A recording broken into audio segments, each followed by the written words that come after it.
Anda ingin sukses jangka panjang dalam berbisnis dropship di marketplace atau berjualan di marketplace? Simak video ini sampai habis.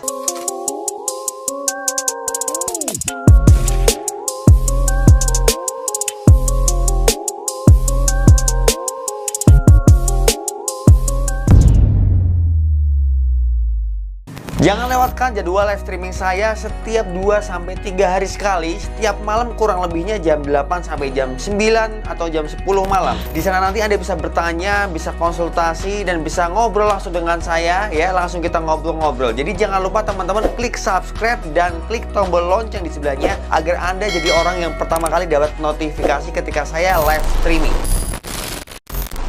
Oke, halo, assalamualaikum warahmatullahi wabarakatuh. Berjumpa lagi bersama saya Bong Afan. Dan kesempatan kali ini saya ingin membahas lagi tentang dropship di marketplace. Atau anda yang lagi pengen atau lagi berjualan di marketplace, langkah-langkahnya seperti apa? Karena pada tahu sendiri ya, algoritma marketplace itu selalu berubah setiap waktu. Nah, bagaimana terutama anda nih, bagi pemain-pemain dropship terutama ya, biar bisa bertahan ya melewati algoritma marketplace yang begitu luar biasa seperti itu ya. Bagaimana tipsnya, bagaimana caranya ya? Langsung aja ya teman-teman, kita tarik garis ke belakang ya, Kenapa sih marketplace ini dibuat? Tujuannya marketplace dibuat itu apa? Yang pertama itu adalah menemukan pedagang dan pembeli, benar nggak? Tentunya marketplace membuat platform ini kan mempertemukan pedagang dan pembeli. Jadi nggak mungkin dong pedagang dipersulit atau pembeli dipersulit. Kalau bisa semudah mungkin, seaman mungkin, bener nggak? Di tengah-tengah berjalannya pedagang dan pembeli ini bertemu, muncullah makelar seperti saya. Siap. Muncullah makelar seperti saya ini yang memanfaatkan platform ini untuk berjualan.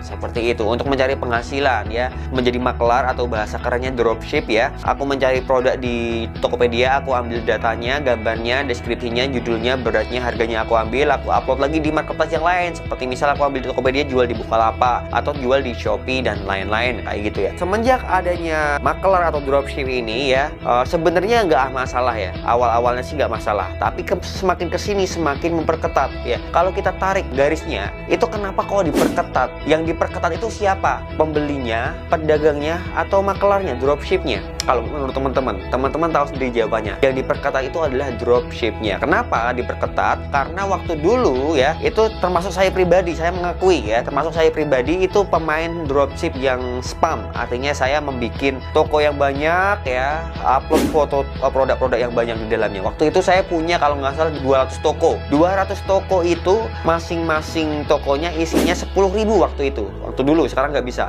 Dulu itu 10.000 produk di dalam satu toko. Bayangin 10.000 produk, dan satu produk isinya ada sekitar 3-5, anggapannya 3 ya, rata-rata 3. Berarti 3 dikali 10.000 berarti ada 30.000. Itu satu tokonya ada 30.000 foto yang masuk ke marketplace. 30.000 foto kali 200 berapa tuh? 30.000 kali 200 berarti banyak banget foto ya. Banyak foto dari satu orang dropshipper, itu foto banyak banget masuk. Belum dari dropshipper lain yang pola mainnya sama seperti saya dulu, spam ya, nyepam. Dari situ kan otomatis servernya Shopee keberatan seperti itu ya. Satu orang bisa upload segitu. Kalau 100 dropshipper masuk dengan kayak gitu semua, itu gimana beratnya Shopee atau marketplace itu kan kayak gitu ya. Nah, makanya dropship ini semakin kesini diperketat dan lain-lain.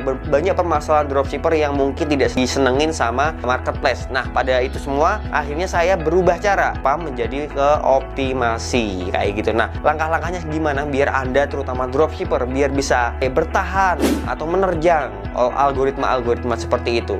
Jadi pada dasarnya dropship yang sehat yang bisa Anda nikmati jangka panjang, yang bakal nanti bisa istilahnya ya, Anda mau melewati algoritma bisa aman terus sampai jangka panjang, itu polanya adalah yang pertama ini nih. Ini wajib teman-teman pahami ya. Secara stok itu harus sama dengan supplier, secara tampilan itu harus berbeda dengan supplier. Itu pada dasarnya ya. Kenapa? Karena kita dropship, kita harus menyamakan stok dengan supplier biar setiap hari itu stoknya sama terus. Kalau kita beda ya, kalau kita misalnya sekarang supplier ada 100 nih produknya, kita juga 100 kita ambil nih. Nah, besok kalau kita nggak cek stoknya dia, kita nggak nyamakan stoknya dia, besok suppliernya berkurang jadi 90, kita tetap 100. Nah, delalah ya tiba-tiba nih produk kita laku ya, produk kita laku itu ternyata produk yang udah habis di supplier. Nah otomatis kita nolak orderan. Nah kalau kita nolak orderan, lama-lama rating menurun, tokonya hancur bikin lagi,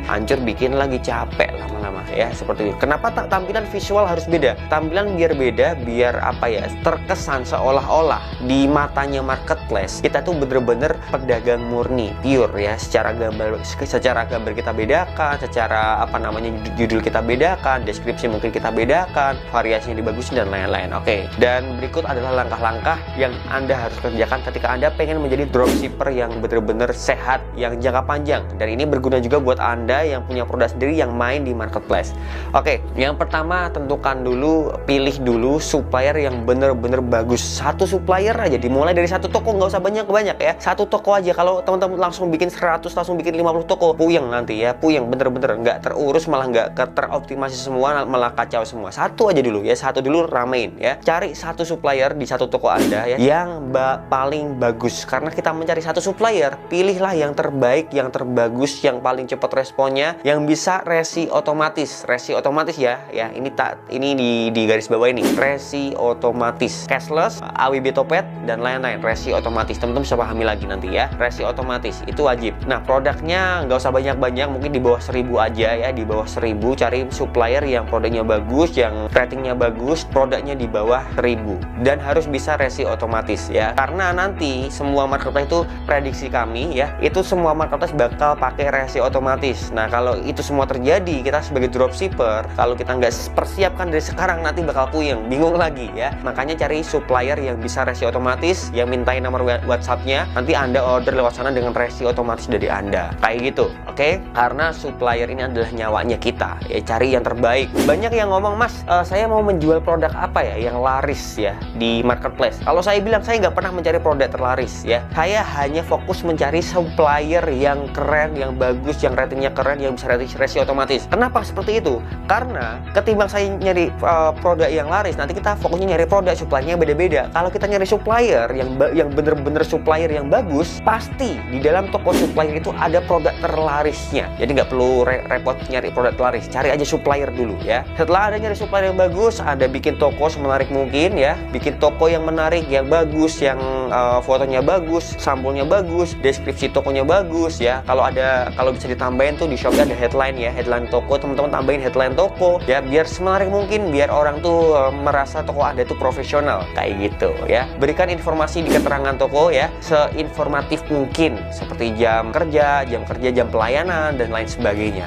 Oke. Setelah itu teman-teman ambil datanya dari supplier, masukkan ke toko Anda di marketplace ya, dengan edit fotonya. Jangan malas ya, sekali doang nih capeknya, di awal doang. Edit fotonya semenarik mungkin, kasih frame, kasih bingkai ya. Backgroundnya kalau perlu diganti ya, semenarik mungkin, karena foto itu kalau jelas bagus itu juga mempengaruhi penjualan. Jadi ketika Anda upload itu, teman-teman perhatikan fotonya, perhatikan judulnya ya. Judulnya pilih judul dengan kata-kata yang nyambung dengan produk Anda dan memiliki volume pencarian yang banyak. Dan maksimalin panjangnya judul semaksimal mungkin. Kalau di Shopee 100, kalau di Tokopedia kalau nggak salah 70 karakter, kalau di Bukalapak itu 150 karakter. Maksimalin semua dengan kata-kata yang relevan, yang sesuai dengan produk Anda, dan juga harus mempunyai volume pencarian yang banyak. Oke, upload ke sana, upload ke toko Anda. Perhatikan juga harganya. Anda naikkan sekiranya yang masih masuk akal ya. 10% bisa jadi, 30% bisa jadi, sesuai dengan produknya apa. Harga produknya 10 ribuan atau ratusan ribu atau jutaan, itu disesuaikan. Yang sekiranya tuh aku naikin segini masih pantes lah gitu loh, nggak terlalu naik banget gitu loh. Oke, seperti itu. Dan kalau bisa teman-teman cek deskripsinya supplier, variasi dikasih sekalian, variasinya dikasih sekalian. Oke, variasi dikasih biar lebih memudahkan pelanggan atau pembeli. Oke, kayak gitu. Nah, selanjutnya kalau perlu teman-teman riset satu persatu produknya, itu cari video di YouTube yang videonya berhubungan dengan produk itu ya. Mungkin kayak video-video review produk tersebut Anda masukkan juga ke produk Anda biar lebih ciamik. edit dulu judulnya apa, videonya, edit dulu videonya, kasih suaranya ilangin, kasih musik, terus kasih watermark tulisan toko Anda. Itu kiamat banget, keren. Anda upload di sana ya, pelan-pelan upload, dan selanjutnya setelah upload pantau stoknya. Pantau stok ya, misal apa namanya, pantau stok di supplier ya. Supplier kosong ya kita kosongin. Supplier deskripsinya berubah ya, misal nih warna produk tas warna pink, merah, hijau misal. Pinknya habis ya teman-teman, juga pinknya habisin, kosongin warna pink kayak gitu. Pokoknya kita secara tadi ya, seperti yang saya bilang ya, secara tampilan harus beda, secara stok harus sama. Takutnya gini teman-teman, kalau Anda nanti mulai iklan di marketplace nih ya, produknya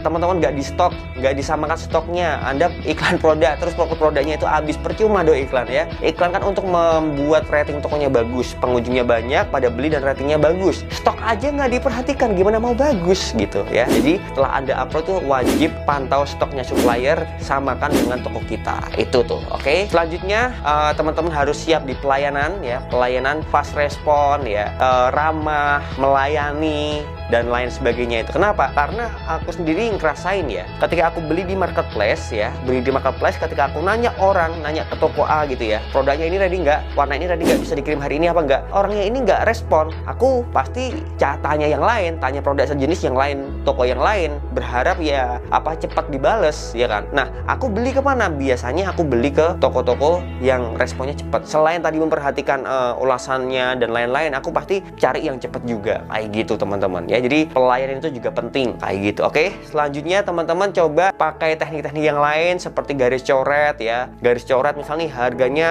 60.000, teman-teman bisa naikin 100, coret jadi 60.000. Itu lebih menarik juga ketimbang hanya 60.000. Itu lebih menarik kalau 100 coret 60.000. Atau enggak bisa kumpulkan beberapa produk jadiin satu ya. Beberapa produk jadiin satu, harganya misal 10.000 sampai dengan 100.000. Itu juga bisa, keren banget itu ya. Pakai teknik-teknik ya seperti itu banyak banget tekniknya, nanti bisa teman-teman kembangkan sendiri. Oke, ini saya kasih kisi-kisinya, garis besarnya gimana sih teman-teman biar bisa dropship itu jangka panjang. Oke, nah selanjutnya apa, teman-teman juga nggak ada salahnya share ke media sosial teman-teman. Toko Anda itu share ke sosial media, ke teman-teman Anda dan lain-lain, biar lebih apa ya, membangun rating juga. Seperti membangun rating, teman-teman share ke yang lain, ke Instagram Anda, ke Facebook Anda, ke WA Anda dan lain-lain ya. Seperti itu. Selanjutnya teman-teman boleh pakai iklan juga untuk mempercepat proses membangun tokonya teman-teman ya. Membangun toko teman-teman kan butuh orang yang datang, butuh orang yang lihat. Nah, iklan tuh bisa menjadi salah satu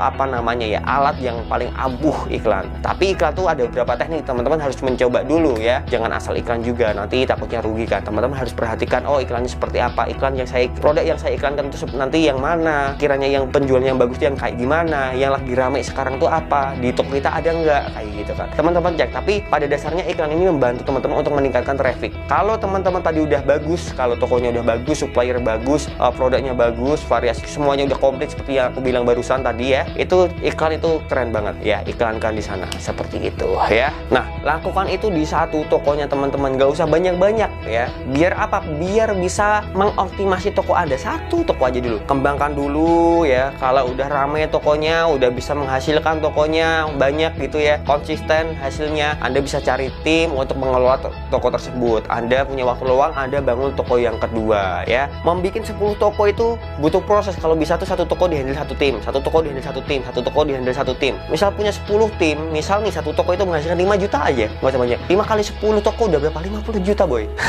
Kayak gitu ya, keren banget. Makanya kalau saya bilang, ada orang bilang ke saya, Mas saya bikin 50 toko, gila ya. Kalau dulu sih masih aman ya, dulu waktu ketika aku juga main spam, aku juga main seperti itu. Tapi sekarang ini kondisinya udah berbeda. Saya aja berubah aliran dari spam ke optimasi kayak gitu, dari spam ke optimasi. Makanya sekarang bayangin aja tadi ya, secara stokan aja ya. Kita kan tadi udah sepakat tuh ya, dropshipper yang sehat yang jangka panjang itu secara stokan harus sama dengan supplier, secara tampilan harus beda. Artinya kita harus edit, mengoptimasi ya, mengedit produk-produknya. Nah, kalau kita punya 50 toko, gimana ngeditnya, gimana mantau stoknya gitu loh ya. Pasti nggak jangka panjang, pasti nanti bikin toko lagi. Serius, nggak percaya buktiin aja deh. Kalau Anda mainnya banyak toko kayak gitu, nanti pasti bikin toko lagi, bikin toko lagi, bikin toko lagi. Ada hasil nggak? Ada sih, cara kayak gitu ada hasil. Cuman ya itu tadi, bakal capek bikin toko lagi, bikin toko lagi, bikin toko lagi. Sampai kapan bro? Ya sampai kapan? Mending capek di awal untuk mengoptimasi ya, tapi di kedepannya udah aman. Nah, mau algoritmanya berubah kayak gimana, insya Allah nggak bakal kena. Kayak kenapa? Kita bekerja,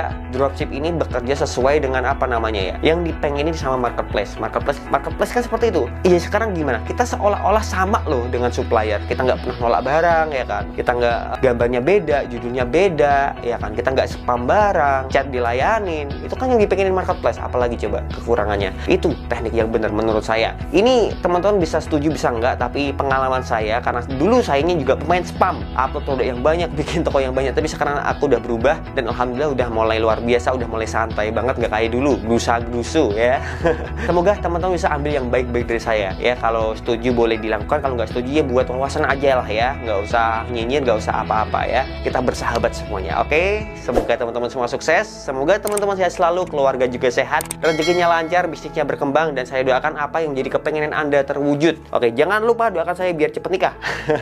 Amin. Jumpa lagi di video selanjutnya. Terima kasih. Wassalamualaikum warahmatullahi wabarakatuh.